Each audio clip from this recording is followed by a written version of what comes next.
High guys, good morning আর once second welcome back to my vlog. আর আমি জানি অনেকদিন ধরে ভিডিও আসছিল না, কারণ হসপিটালের একটুখানি প্রবলেম চলছিল, এই কারণে, যেটা তোমাদের সাথে আমি আগের ভ্লগে শেয়ার করেছি। ঘুম থেকে উঠেই ব্রেকফাস্ট করে নিয়েছি এখানে ধোসা আর চাটনি দিয়ে। তারপর এখানে আমরা হোলিও খেলে নিয়েছি, যেটা টোটালি আনএক্সপেক্টেড ছিল। আর এখানে আমাদের কিছু চেনা পরিচিত ফ্রেন্ড ছিল, ওদের সাথে আমরা হোলি খেলেছি।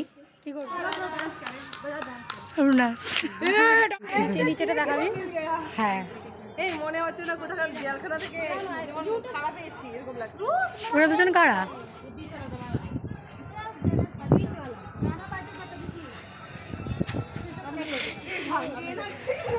Unexpected Holi celebration.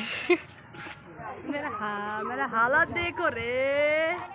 মানে রুটি, এটা ডাল, এটা চিকেন, 4 পিস করে চিকেন দেয় সবাইকে, সেম। সাবানা, এটা হচ্ছে পেঁয়াজ লঙ্কা। সাবানা গিয়েছিল ওয়াশরুম, তো চলো এবার আমরা খাবো। টাটা।